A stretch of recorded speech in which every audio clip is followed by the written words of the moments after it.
Halo Sobat Kompas TV, apa kabar kalian hari ini? Tentunya baik-baik aja kan dan masih di rumah aja kan? Nah, di episode CCTV kali ini saya Abdurrahim. Saya akan membahas tentang hal yang menjadi trending di media sosial dan juga tentunya hal ini penting untuk dibahas karena berkaitan dengan virus corona yang ada di Indonesia. Apa yang lagi trending kemarin ya ini soal new normal dan juga gelombang kedua. Apa itu? Nah, kita akan bahas dalam episode CCTV kali ini. Apa itu new normal? Nah, memang kita tahu sampai saat ini vaksin dari virus COVID-19 ini belum ditemukan. Semenjak virus ini dari bulan Desember tahun 2019 lalu menyerang Wuhan, Cina, begitu sampai sekarang vaksinnya masih belum ditemukan. Akibat dari pandemi ini banyak usaha-usaha yang merugi. Tentunya dunia tengah melakukan lockdown, kemudian juga kalau di Indonesia namanya PSBB. Nah, akibat dari kebijakan ini banyak perusahaan-perusahaan yang tidak bisa beroperasi. Nah, akibatnya perusahaan-perusahaan tersebut menjadi rugi. Nah, yang lebih parah lagi karena perusahaan merugi, tentunya karyawan-karyanya di PHK. Nah, ini yang tidak kita inginkan tentunya. Nah, kalau kata Presiden Joko Widodo sempat mengeluarkan statementnya bahwasanya kita ingin tetap produktif tapi aman dari COVID. Nah, bagaimana caranya? Tentunya kan kita tahu bahwasanya COVID ini menular karena adanya perkumpulan. Nah, ini bagaimana caranya? Nah, Presiden Jokowi menyebut istilah new normal ini dengan sebutan berdamai dengan COVID. Kita akan bahas.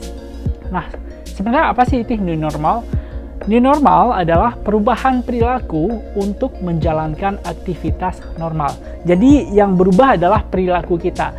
Sebelum terjadinya persebaran virus corona ini, seperti apa perilaku kita? Kan kita tidak menjalankan physical distancing. Nah, oleh karena itu setelah pemberlakuan new normal ini, kita diharuskan untuk menjalankan protokol kesehatan seperti physical distancing, kemudian juga menjaga jarak, kemudian rajin mencuci tangan, dan tentunya menjaga kesehatan untuk menjalankan aktivitas normal. Jadi aktivitas kita mulai kembali normal seperti sebelum adanya COVID-19 ini. Tentunya kita harus menjaga protokol kesehatan dan menjalankannya dengan baik. Tujuannya adalah agar perekonomian masyarakat bisa tetap berjalan, namun persebaran virus dapat ditekan dengan baik. Nah, ini tujuannya.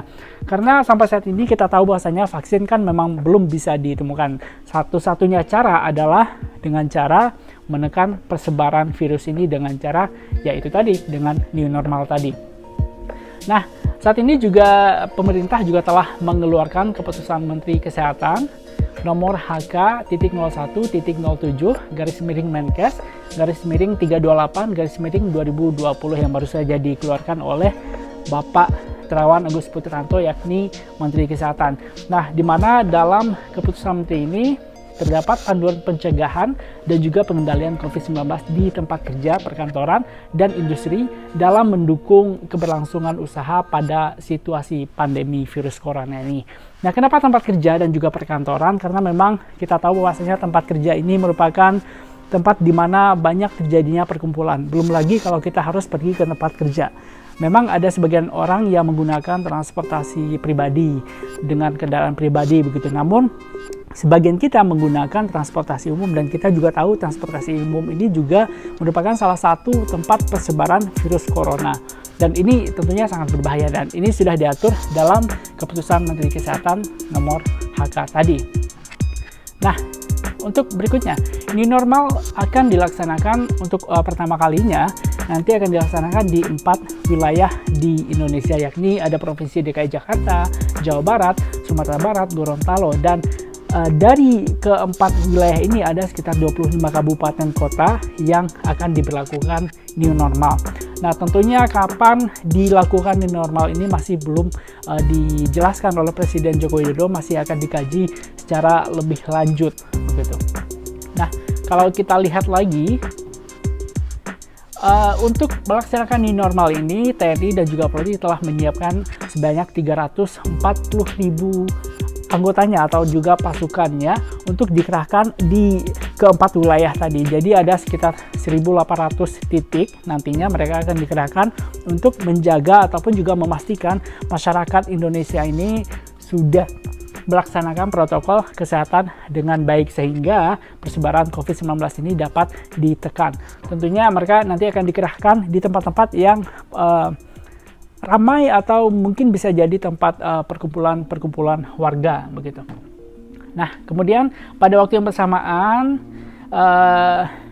WHO juga memperingatkan kepada kita semua bahwasanya Direktur Eksekutif WHO Mike Ryan mengingatkan kepada kita, meskipun saat ini jumlah pasien COVID-19 di dunia sudah mulai menurun menuju ke penurunan, ia memperingatkan bahwasanya kita jangan happy dulu, jangan senang dulu, karena memang masih ada potensi terjadinya persebaran virus corona ini, dan bisa saja dalam waktu dekat jumlahnya bisa meningkat signifikan begitu, karena belajar dari apa yang terjadi pada Spanish flu ataupun juga flu Spanyol pada tahun 1919, yakni pada waktu itu di flu Spanyol, flu ini telah menginfeksi lebih dari 500 juta penduduk yang ada pada waktu itu, atau sekitar sepertiga dari total penduduk yang ada di bumi.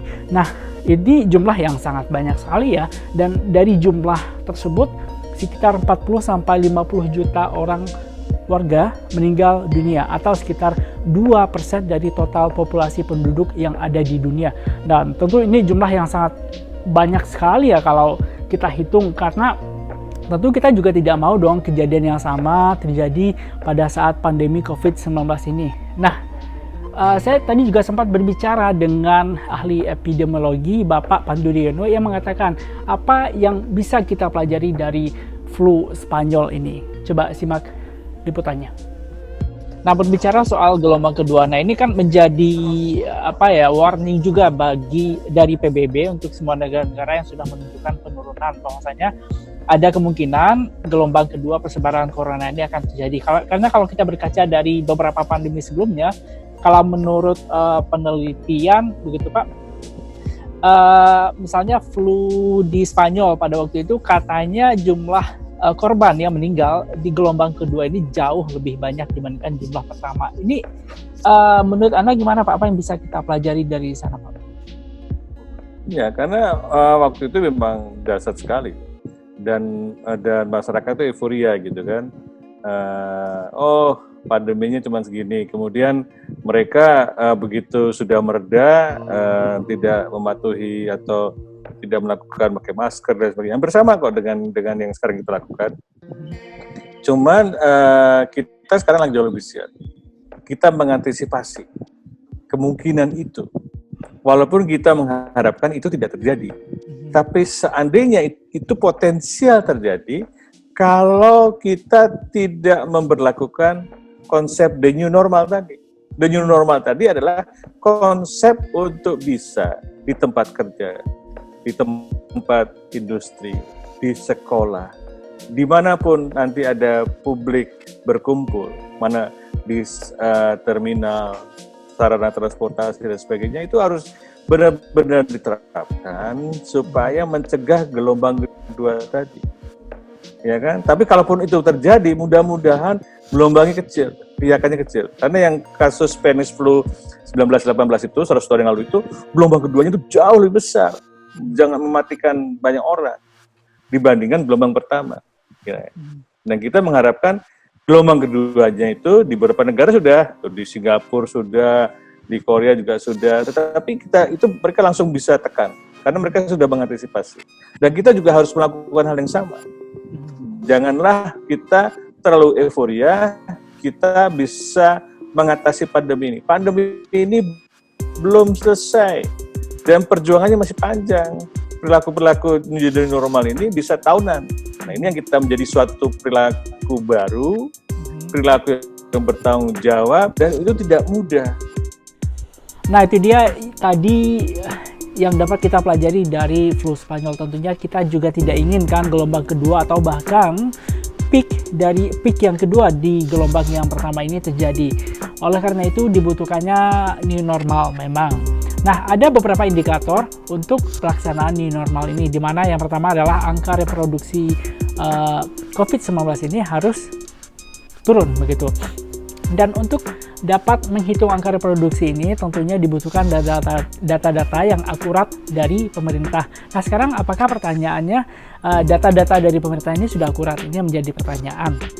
Nah, kalau seandainya belum, ada indikator-indikator lain yang harus dipenuhi, yakni indikator epidemiologi, di mana jumlah kasusnya harus turun, kemudian PDP, ODP, dan angka kematiannya juga harus turun.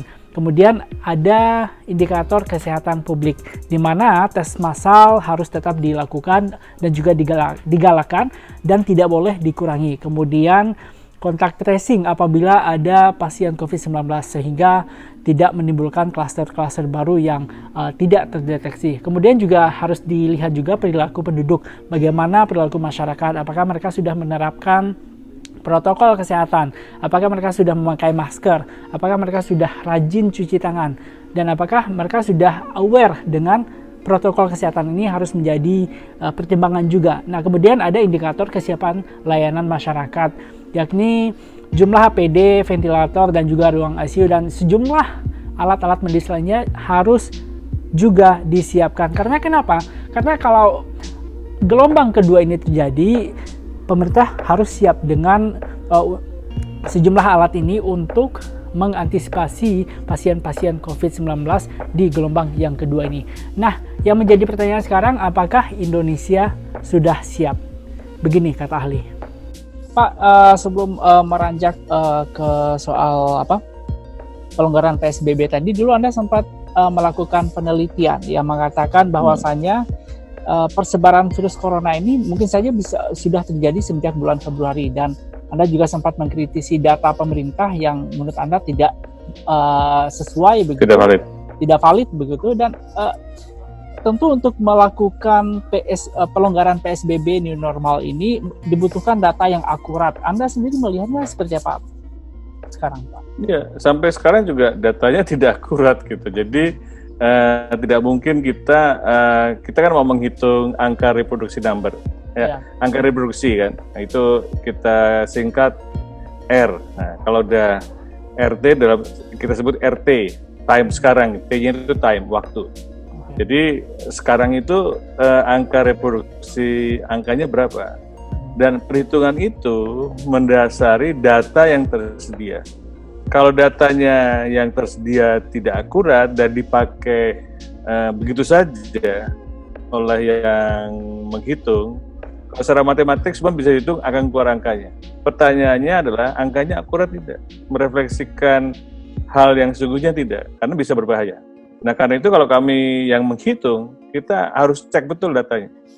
Pak Pandu, terakhir Pak, saya pengen menegaskan kembali, menurut Anda saat ini sudah tepat untuk melakukan new normal begitu Pak? Karena rencananya kan dalam beberapa saat rencananya ada 4 wilayah yang akan diterapkan new normal: Jakarta, Jawa Barat, Gorontalo, dan Sumatera Barat. Ini sudah saat yang tepat Pak? Menurut Anda, Pak? Belum, karena kita belum terpenuhi. Kalau indikator kesehatannya sudah terpenuhi, baru itu saat yang tepat. Boleh saja direncanakan, boleh. Tetapi kan implementasinya tunggu dulu sampai indikator kesehatannya terpenuhi. Oke, baik Pak Pandu, terima kasih banyak atas wawancara dengan Kompas TV Digital. Makasih ya Pak. Terima kasih, mudah-mudahan bermanfaat. Kita tahu bahwasanya memang kebijakan new normal ini dilakukan untuk menghindari terjadinya gelombang kedua persebaran virus corona. Memang tadi ada indikator-indikator yang harus diperhatikan pemerintah. Nah, kalau pemerintah salah dalam mengambil langkah, salah hitung-hitungannya, alih-alih kebijakan ini dapat mengurangi persebaran virus corona, yang ada kebijakan new normal bisa menjadi bumerang. Saya Abdur Rahim, sampai jumpa.